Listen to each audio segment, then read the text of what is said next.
En el podcast anterior hablamos de los azúcares, dijimos que los podíamos dividir en azúcares simples, en almidones y en fibras. Sí, entonces cuando hablamos también, entre otras cosas, que debemos de cuidarnos, no solamente de las comidas, sino que también de las bebidas. Por ejemplo, sabemos que una lata de bebida gaseosa contiene 37 gramos de azúcar, que equivale a una porción como la que estamos mostrando ahora. Entonces, al tomar una bebida gaseosa, lo que sucede es que aumenta la concentración de glucosa en sangre. ¿Y nos puede explicar qué pasa cuando aumenta la glucosa en la sangre? Sí, la concentración de glucosa en sangre normal es entre 70 y 105 miligramos por decilitro. Eso es una medida de concentración. Y nuestro cuerpo tiene que mantener esa concentración para poder funcionar correctamente. Y es como, uno lo puede pensar como un sub y baja de esos que encuentra uno en las áreas de juego de los parques, en el que el cuerpo trata de mantenerlo siempre en la posición horizontal.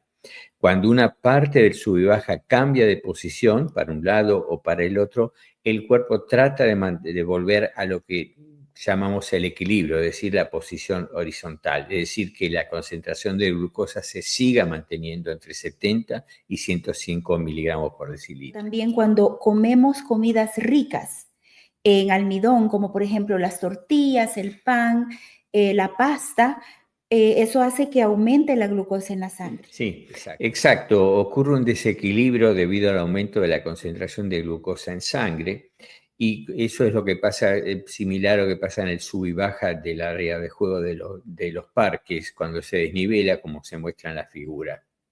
El aumento de glucosa en sangre es detectado por un órgano del sistema digestivo que se llama páncreas y como resultado de esto, el páncreas secreta en la sangre una hormona que se llama insulina. Sí, muy importante lo que dijo, porque cuando escuchamos la palabra insulina la asociamos automáticamente con la diabetes, pero como usted nos acaba de explicar, la insulina es una hormona que es parte del funcionamiento normal de nuestro cuerpo.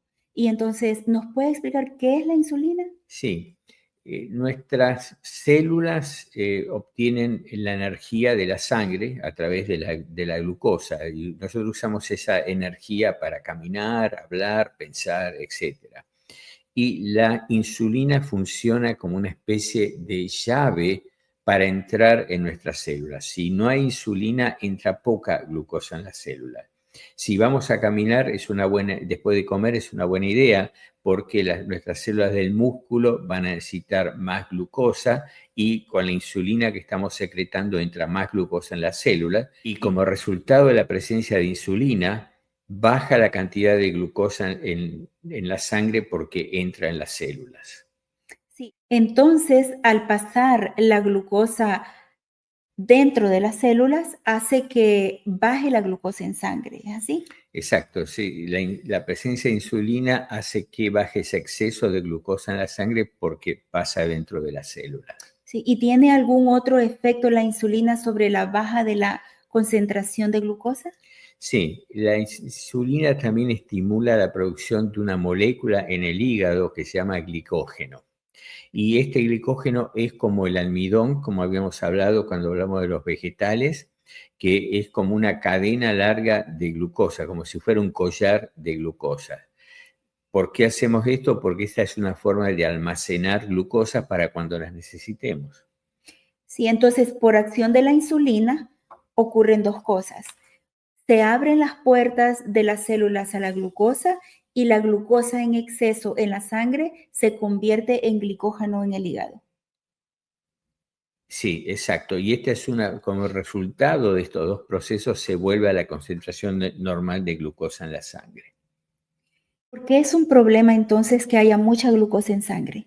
Sí, porque el exceso de glucosa en sangre induce un estado inflamatorio generalizado que daña todos los tejidos de nuestro cuerpo. Ya lo hemos explicado en podcasts anteriores qué ocurre cuando una persona tiene ese exceso, lo que lleva a la diabetes.